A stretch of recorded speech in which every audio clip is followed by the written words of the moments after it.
That's not your hair, is it? My spidey senses are tingling, and then it comes. Ah! If it had been a cartoon, like steam would have came out of his head. She's black, she's not from Canada. And me, literally, I was, ah! Hi everyone, and welcome back to my channel, As Told by Gabby. I'm Gabby, and as you can tell from the title, I'm gonna be talking about being black in Spain today.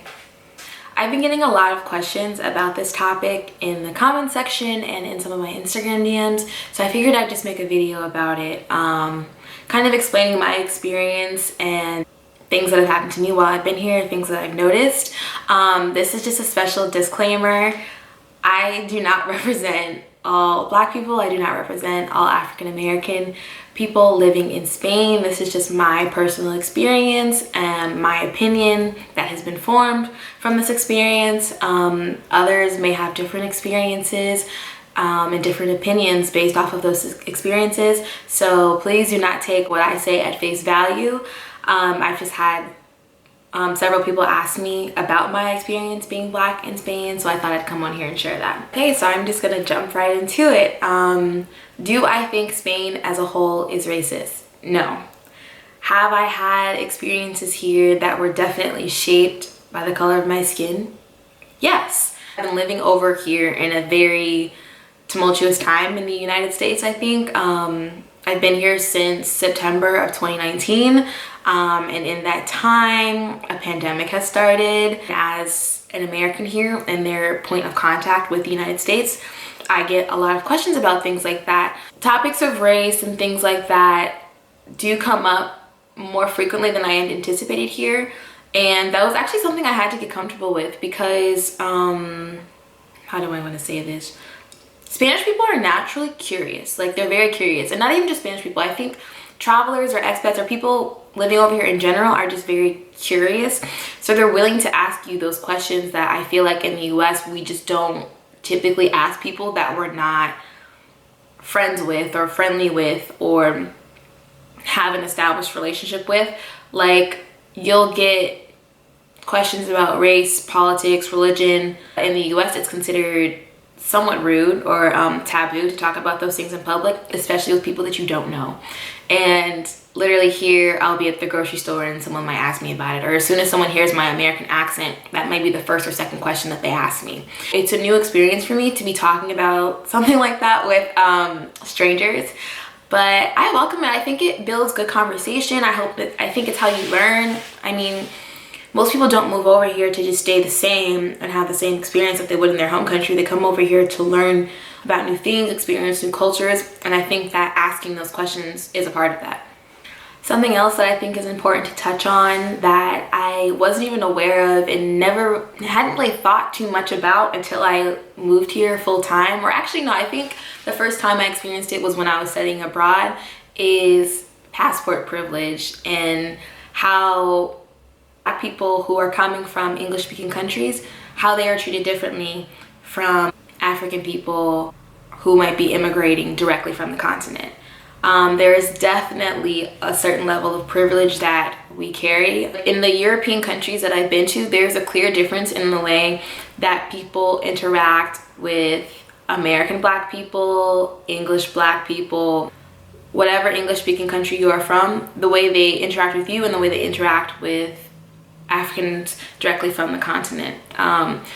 There are a lot of refugees and a lot of immigrants here, and they're not always treated the best, and there are a lot of stereotypes and things surrounding that. And I think that the longer you are living here, the more it comes up in social situations and like offhand comments. But from what I've observed with Spanish people specifically, maybe I'm giving them too much leeway or giving too much benefit of the doubt, but it's not so much that, okay, so I feel like they're not trying to be politically incorrect. This is just the way in which they reference people or the way in which they describe people. They're very direct, and that just goes beyond race. Like, if you go to a restaurant, the waiter will say, dime, like, tell me, what do you want? And whereas in the US, you'll probably go to a restaurant and be like, hello, how are you? How's your day going? What can I get for you today? Like, no, straight to the point. So it's not just as far as race, they're just very direct in their language, the way that they speak, and in like their culture. The more you learn the language, the more you're able to pick up on and understand the way they interact with people and why they speak the way they do. But I think that that's one thing that you do have to do moving to, I feel like any country, like you have to take your cultural context out of it. You have to view it through a different lens because you're not in your own culture. There are differences, there are things that you don't know about, there are histories that you're unaware of, and I feel like the same goes for them. Usually people from other areas of Europe or other parts of the world that ask me, where are you from? And I say, oh, I'm from the US. And I'm like, okay, but where are you from? And I'm like, the United States of America. No, but like, where are your parents from? We got to the root of the question. And I get it. People are naturally curious, especially because of the way things are here. Like a lot of Black people here are first generation, or maybe they were born in their home country and immigrated here, or their parents were not born here, etc., etc. But I think that that question can be problematic, especially when you're asking someone from the US, an African American person from the US, because of the way US history is set up. A lot of times we don't know our lineage, we don't know our history. So sometimes people can think you're being deliberately obtuse. I'm like, no, like this is as far as I know. Like this is what I know. This is how I can answer you. But also, why are you mad at my answer? You're not entitled to my information. Like, do you want to see my passport? Like, I don't know what you want from me. Like a birth certificate? Like what? That happens a lot. And typically I'm not that bothered by it because I think it's a fair question. Especially, I get that question even in the US. I think it's rude when people continue to push about where you are from. Here, I think they just have a picture of what an American person looks like. Not everyone, but some people have a picture of what American people look like. Whereas in the US, when people ask me, it's usually other Black people asking me. I get that question, like, where are you actually from? Like when I'm in a bar, maybe I'm in like a grocery store, like randomly. Like we already talked about this. Anyone will ask you anything at any time. And I really don't feel like getting into the African diaspora and 400 years of slavery while I'm trying to buy apples and peanut butter from the grocery store. Like, it's just not on my to-do list. So that at times can be mildly irritating, but I don't consider it racist or anything like that, or even that they're profiling me. I think people are just genuinely curious. Honestly, at times here, I feel like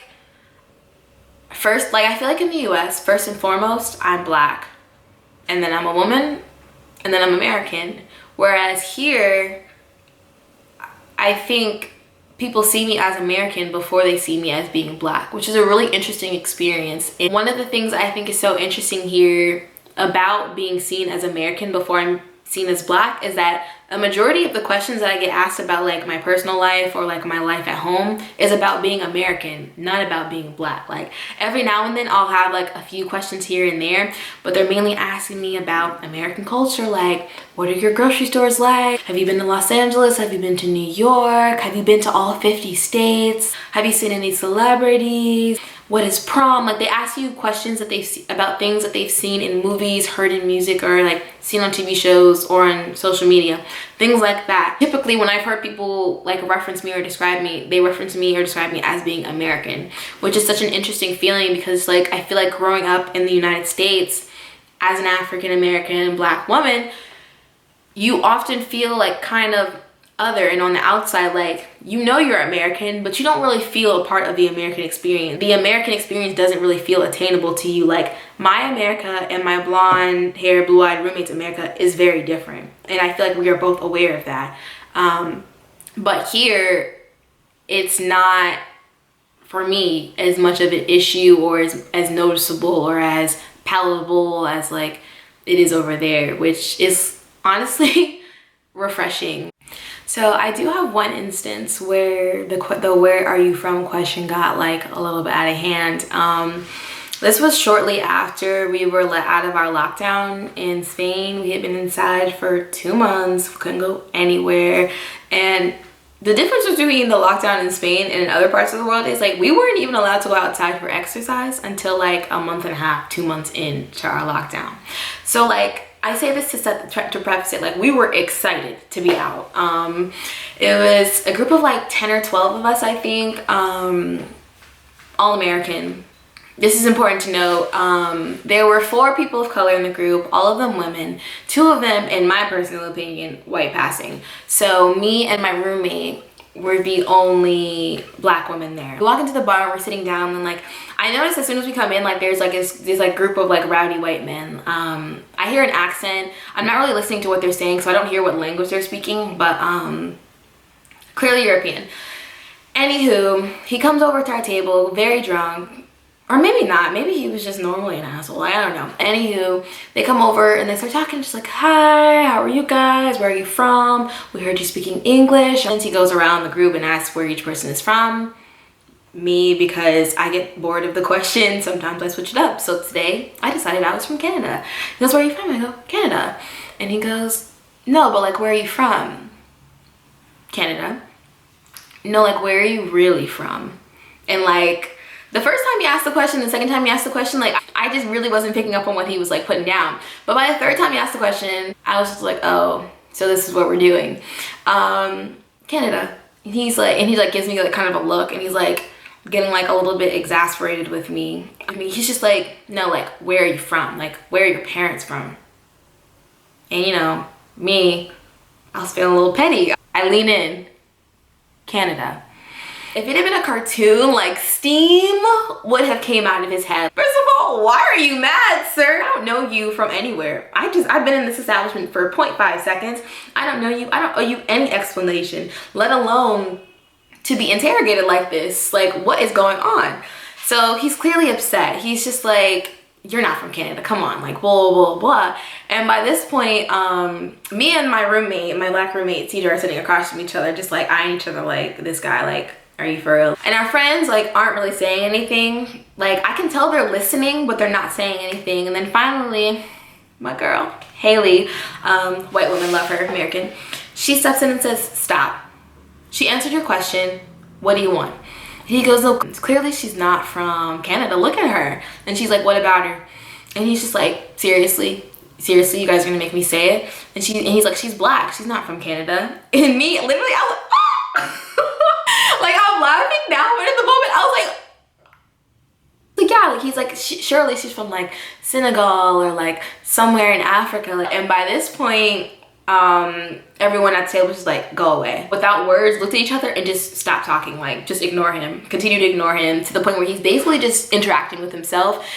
He eventually gets bored and walks away. So then at this point, I don't even have my drink yet and I'm already irritated, and like, I'm not gonna leave because this is the first time I'm out at like a bar, restaurant setting since coronavirus started, and I'm just like, I'm just gonna enjoy myself. So he leaves us alone for like a good 20 minutes, whatever. He comes back over and he's like, I don't understand why you're so offended, like blah, blah, blah, trying to continue the conversation. And when I tell you, not a word came out of my mouth. I looked at him because he was on my side. I looked at him and I just turned my head, and he's just like continuing to have a conversation with himself, and I guess he just like gets bored, tires himself out, and like walks away. But it's just like things like that. Was it racist, like in your face, like you N-word? Like no, but it was definitely annoying. Like I was irritated. That was just an example of something that's happened to me. Also, I will say that like I do get a lot of stares, but Spanish people stare at everyone. Like they don't discriminate, like they stare, like they will stare. But I do love the compliments that I do get from them. At first I was a little bit uncomfortable with people commenting on my skin color so much, but I was dating this guy and he was just like, no, like your skin is just like really beautiful, like your skin is just gorgeous, like the color, it's smooth, like it's just really nice skin. And I'm just like, well, thank you. They give good compliments and they love my hair. They're very interested in my hair. I get compliments on my hair all the time. I do get the, is it really your hair? Is it really your hair? And sometimes I'll be like, yes. Sometimes the teachers at the schools that I work at, they'll ask and I'll be like, oh no, like my hair is like twisted right into it, whatever. A couple times like some older women on the street or maybe on the bus have asked, but like it's with such like respect and with such awe and with such like wow, like that I'm more inclined to answer those questions, whereas in the US it's like, that's not your hair, is it? I paid for it. Anywho, yeah, I will say that that is a difference, and I think that they're just very intrigued by the concept of English speaking Black women, especially African American women, because it's just not something they encounter very often, especially in Alicante. Like, there are not a lot of Americans in Alicante, let alone African Americans in Alicante. So you're kind of seen as a novelty and treated as such as well. You're already kind of treated as a novelty as an American, and then when you add the fact that you're African American on top of that, that is like something interesting to them. Like, you're something they've never seen before. I'm from Virginia, which is technically the South, but I'm from like the northern part, which was like relatively diverse growing up. But I went to college in the southern part, and shit was crazy. I've been called the N-word on my college campus. I've experienced racism from faculty within the school, from other students, from people in the community. Like, I know what racism looks like. So why am I smiling when I say that? Is this a coping mechanism? For the most part here, in my experience, in situations where I've been uncomfortable or I felt like cringe, it's like just like people being politically incorrect. Sometimes, I will say sometimes things are lost in translation, especially in the beginning when I didn't have as much of a base as I do now. And then also, if a non-native English speaker is speaking English to me about something else, tends to happen sometimes. But some things are not lost in translation. Sometimes people will try to backtrack and it's like, no, you said what you said. You said what you said, you meant it. You saw my reaction, now you're changing it, but like, you said what you said. I'm not gonna say there's no racism here in Spain, but I think that that stereotype also, or often comes from people who have never been here. Like especially when I was moving abroad, a lot of people asking me, are you nervous like about being Black in Spain when I was moving over here? Or even when I was about to study abroad, were people who had never even been to Europe. So they're just going based off of what they see on TV or what they've heard from other people or their own personal assumptions. And in my experience, mine, keyword, mine, it just wasn't the case for me. Maybe it just hasn't happened yet. Knock on wood.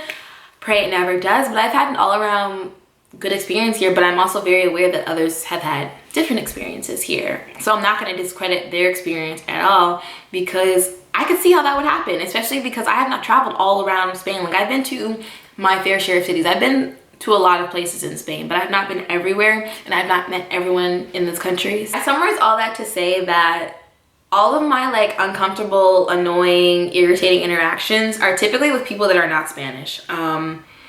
I have met some people who have had interactions that didn't sit well with them with Spanish people, but in my personal experience, it's always someone from somewhere else, and not really sure why they come at me crazy. I don't know, maybe it's just because they just like, we're all expats or whatever. Like, I don't know, like I really don't know. And I will say this piece of advice: learning the language does everything for you. Like, I just think that, and this is across the board, like Black, white, wherever you're coming from, learning language, especially here, is so important, because Spanish people are very proud of their culture, they're proud of their language.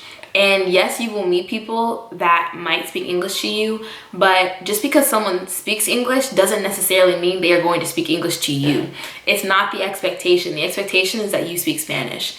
So I would recommend, strongly recommend, learning as much as you can before moving here, if that is your goal, because you're in their country, so being expected to speak Spanish isn't really like that out there for me. Like, I get kind of annoyed when I see people come here, especially Americans come here, expecting everyone to speak English to them, and I'm just like, you are not in an English speaking country. Like, maybe if you go to Germany or Netherlands, like, a lot of people speak English there. They learn it in their school systems, but here the concept of learning and practicing English is still very new, and you'll rarely meet people in older generations that speak fluent English.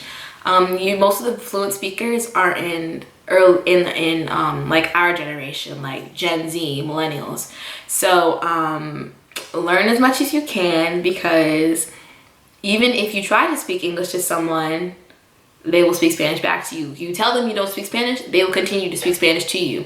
So, or they'll just like walk away. Like, just like, nope. So I would highly recommend it. Highly, highly recommend it. Can you function without it?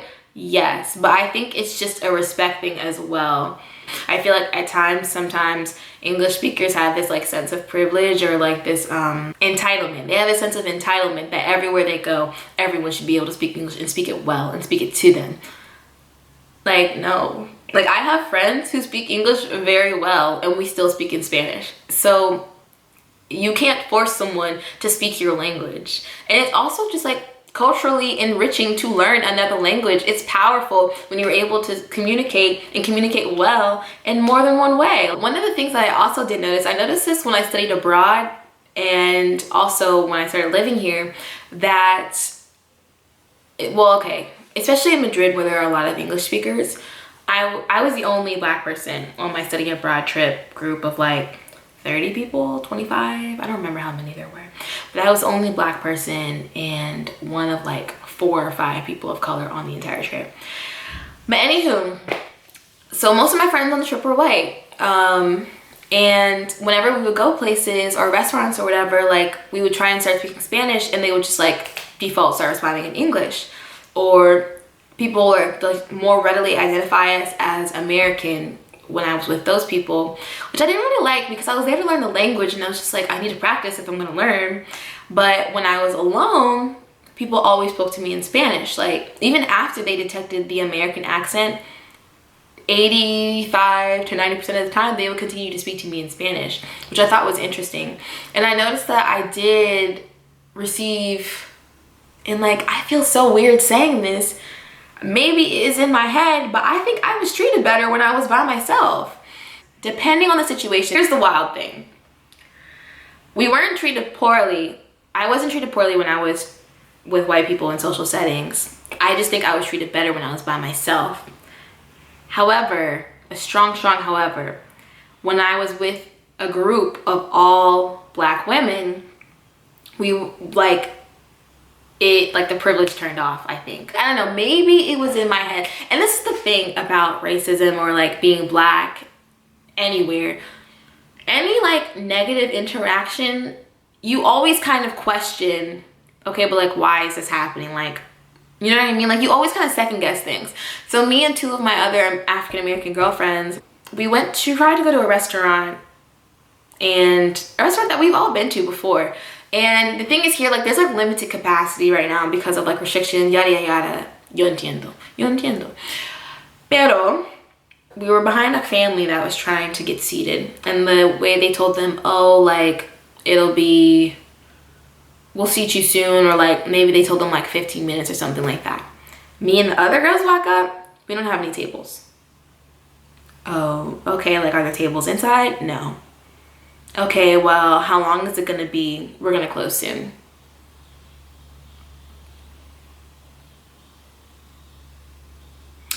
Okay. We didn't say anything, we just kind of like walked away, and we were all kind of quiet, just like walking, and we were like, did that just, oh, okay, so you felt it too. All right, like, it wasn't even like, we didn't even discuss it any further because there was a mutual understanding amongst us the reason why we were not seated. Like, we all knew. We didn't feel the need to discuss it. We were like, we're not gonna let this ruin our night. We're just gonna go somewhere else. And maybe we did overreact. Maybe they really didn't have any tables. But the fact that that conversation, we heard the conversation with the people in front of us, and like, it took place in Spanish, but I speak Spanish pretty well. The other 2 speak Spanish pretty well as well. And my understanding is very good. My speaking is like work in progress, but my understanding is very good. I understood the whole interaction that happened, and when we were talking to her, she was speaking to us in English, presumably because she thought we didn't speak Spanish. So that was interesting. I'm typically identified as American when I'm with other Americans or other English speakers. Usually if I'm by myself, I get French, or they're just not sure, so they stick to Spanish. But because I was with other Black women, or maybe she heard us speaking English, she was like, they're American, which is fine. But like, I don't know, I'm still trying to figure these things out. I've been here for almost 2 years and I'm still like finding my way in the world here. let's just talk about the N-word. Do people say it here? Yes. Do I agree with it? No. Do I express I don't agree with it? Yes. Do they care? Depends on the person, and that goes for the US as well. They're aware that it has a negative connotation in the US. They're aware that there is like an ongoing dialogue in the US about who can and can't say it. But they don't have the historical background or the historical context to really grasp completely why you shouldn't say it. Like, they hear it in music, they hear it in pop culture, they hear it in movies, and they see it in entertainment, and they don't think anything's wrong with it. If you know that there is a group of people who do not want you to say something, do not want you to do something, and you were like, nah, I'm gonna do it anyways, like, why? Like, I don't understand that. Like, I really don't understand that. And the fascination with saying it, like, I honestly think it's like when your parents tell you not to eat that candy bar, or when like someone tells you not to do something, it makes you want to do it even more. And I feel like I always have to like mentally prepare for that. Like, sometimes I'll meet someone, Spanish, Italian, Algerian, whatever, and sometimes I can just like, I can tell it's coming. I don't know what it is. I have like a little sixth spidey sense. Fellow black women, fellow black people, in the comments below, am I crazy, or are you able to tell when a non-black person is either about to say the N-word, is comfortable saying the N-word, or could potentially say the N-word in your presence without actually hearing it out of their mouth? Like, am I crazy? I feel like I can predict it. Like, I feel like, y'all see that, so Raven? I feel like I'm like having a vision and I see it happening. Like, literally, it's happened like 2 or 3 times to me. I'm like, my spidey senses are tingling, and then it comes. Ah! I'm like, ah! And honestly, you have to choose your battles. You pick and choose your battles, and here's why. I'm not gonna go around fighting and being angry at the entire world. In my immediate friend group, they know my stance. They know where I stand. If you are not black, do not say the word. If you are not black, don't even think the word. Our generation and younger are very into like American culture and like things like that. They pay attention to it, like entertainment, movies, songs, etc. If to them it's just a word they heard in a song on the radio, or a word they heard in a movie that was really funny. So, which also is like another thing to me, because I feel like sometimes at times black people can be seen as caricatures to them, like someone there for their entertainment. I'm not even speaking about Spanish people at this point. I'm talking about like my experience with all the people I encounter. Like, I'm Italian people, Spanish people, Algerian people, Moroccan people, German people, like whoever I'm meeting. Sometimes, I'm not saying it's every group, I'm not saying it's just one specific group, maybe without them even realizing it, they view black people as entertainment. This is a thing that is true for the US as well. Like, black people are just seen as entertainment. We're here to play sports for you, we're here to dance for you, we're here to sing for you, we're here to do all of these things for you, without regard to how it makes us feel when you view us that way. Example, oh, can you twerk? Twerk right now. Like, our existence has to be tied to some form of entertainment is something that I've noticed in social settings here, and I'm not with it. But that's true in the US as well, so that this is just a world problem. But anywho, thank you for watching. I think I covered a lot. I feel like I've been talking for a long time, but if you have any more questions, leave them in the comment section below, or you can DM me on Instagram. I can make a part 2 if that's easier. I hope you enjoyed this video. I would like to reiterate again that these are my opinions from my experiences. Someone else that you meet might have a different opinion and a different experience, and I would highly encourage you to watch other videos surrounding this topic before you form an opinion. And honestly, I highly suggest that you just come over here and experience it yourself before forming an opinion, because I feel like that's the best life lesson, is experience. So yeah, once again, thank you for watching. I hope I didn't offend anyone in this video. That wasn't my intention. I honestly love living in Spain. This is one of the best decisions that I've ever made. I wouldn't change it for anything, not one piece of the way. And I just think that more people should get to live like this. More people should get to experience it and not be afraid or fearful of travel. I came over here by myself as an African American girl, black woman, black girl. And how many times are we gonna say black girl, Gabrielle? Apparently one more. I'm a black woman and I came here by myself. And yes, it was scary. I didn't really know what to expect, but it was the same situation when I studied abroad. I was lucky enough to have studied abroad for 6 weeks here, but I was staying with a host family, and for a lot of the time I was on my own because I actually enjoy being on my own. So I would like walk around the city by myself, explore, eat in restaurants by myself, just do things on my own, and I felt completely comfortable. So I think that don't let fear or stereotypes or stress or other people, especially other people, stop you from doing what you want to do. And I hope you enjoyed this video, and I'll see you all next time.